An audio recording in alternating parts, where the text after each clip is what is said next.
That video me do be call app we abebo ama wonye ska. Obekwa run surveys for na anije semba ko a e wo sa app we ni say just in case of say bia ade bi chi wadwen a say wo ba be leave e bia question ato video na say ma answer no omo wo chat wo ho a obi o use app ni bia wo ho nti o hia mo a nipa na be reply wo and at the same time so o refer obi de ba ho a nipa no obeye adwuma wo ho a o ma commission enye nipa no ba be ye adwuma ni sika ni bi no be ye ma but website na nka so no metu aka and na website we ni so no wa wo hwe video na wo Ghana wo US obi ya wo UK a obetimi ayisu website no how afa so make iska wo website we as compared to other websites no make say website we easy enti ensem no me from come phone no na start sa video we enti you for phone na wa be download this app we free cash we say free cash we say earn crypto and prices but chat say na nije sem ba ko a e wo sa app we ni say withdrawal no it does be brain into no uhwe video we o Binance account like it does be brain and ade ba ko fan to team say we use iPhone and me try iPhone so me search here ma hu free cash no wo ho enti we use iPhone na obekọ freecash.com pachata say freecash.com at the same time we use Android crabit me akọ freecash.com wa come no akọ sign up enti say me bo open me bo opener unse de me download the app no so dada yembra ase ha sei yebra ase rewards na yebra rewards na yen hwa ade bi wo ha sei unse ha no o say download your app claim me download the app no mo ma mi ska unse ska bi wo top wa o ma mi ska bi de ka ho and at the same time say follow us on Twitter say who follow more Twitter be 10 coins sa coins so you difference between coins and ska no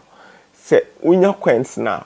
boa o jefa na setesi a wo ba chat here na o pese o me chat mbisa questions a o me ka chosa this wo hia coins be 200 coins and so na why eligible so betimi a chat wo ha at the same time so o any more coins e boa ma in case of say distribution bi o mo cheska o betimi eden o betimi nya bi and na o ba website where rewards na eden e do so be bring tisi a yembra tax ye ba tax ka ya e be loadi we ni nyina e de amaye nti ye hwe ase ya unse ska bebre we na featured office ni nyina iska we run esa task we nya 9.90 and before say me proceed no e bia e be wadwen so website how was kind of fast to how it in there bet ma say website na kra no enye papa website ni bia be ye adwuma we no omuntwe aka ade ba akwa yemfa nto etin me say so ko Play Store hakra na yem be hwe website ni review ni ye 4.8 nipa 36,000 no more leave reviews and okay Play Store nko anye obetima ya research be about call my research nti na me yesa video na ede aba no nti we review na 4.8 nti me ni say we adwuma definitely you sabere osabeka osika obetima akọ Trustpilot no so it seems say more reviews ni be 4.8 or 4.6 nti ba men go back to app no ye call app na nti say obetima abahase ye bahase na ye wo unse ye wo leaderboard wa ha sa leaderboard nti na make say obetimi ne coins more na wo ye adwuma wo run task wo ye adwuma o any scanner daily bia no omoma $500 omoche $500 monthly omoche $5,000 nti more na run we no mo ye distribution na obetimi nye scanner mo ye den omoche ni bi at the same time so obetimi about task no wo obetimi abaye wo adwuma wo ha na wo nye ska nti na make say obo yemfa say obo sa app we ya $9.9 that's almost 120 Ghana cedis, right? So install board kings and reach level 42 within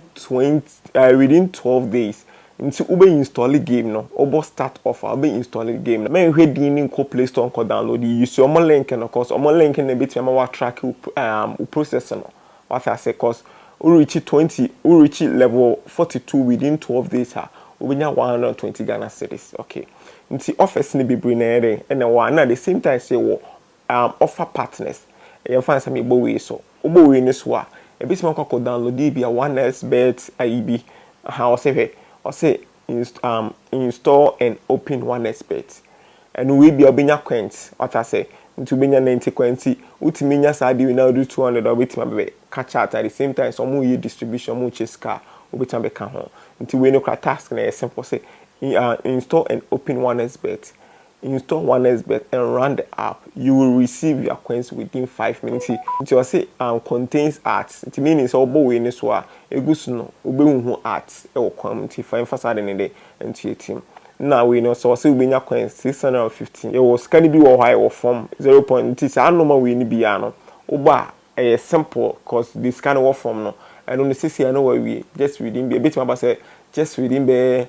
4 minutes 5 minutes na run a task na we no wan sika ba o target this scan wo so a what I say eno no obeye adwuma no bi yede e wo nti yemfa sade no de nti yemfa no say wo hwe so o say refer your friends and earn 30% commission. Until you bet me a copy, you bet me about how it works. About how it works, you bet me how commission is a fast work. Oba say has here, or have a copy link and a was here say. Until you copy link or copy link, what your video you know, we use me link and design it up. Who on generate link amount, now I share link and the amount for. And I say, status and I say how bet me a fast writing. I sell you now. Until or run a task now we ejuma at the same time so now for sign up no more ejuma obe any commission nya what am for this can be no me yam website no me de o metwi aka nti sesi ya no betimi yambra last one that's cash out nti ba withdraw na how betimi first way is can you PayPal Bitcoin stake Ethereum nti betimi dey withdraw gift cards kana wanya na me sure say wow video we because Ghana for say see online I hear scam shows will be the baby withdraw gift cards. If this video be wow, I'm a DB away be able call him. Or questions be our said me kind na run a task na your points na ubit me akwa bisa or chat no group chat him. At the same time so question be wa undru 200 coins no kwade or question be a bit me live at that video na say said me kind you know Android wait me download the app no iPhone say your browser or browser wa ubit me pin website be no edaba beto homepage on taking a bit my to say app na me this video be videos bit to say am never just say Instagram account wait me akwa follow me one at the same time so or Twitter so mine X wait me akwa follow me all social media platforms in bit me akwa follow me follow Tech and Chi or Facebook YouTube and subscribe to channel me the videos be brown me the videos here we gonna have bia de bia unim ade na we no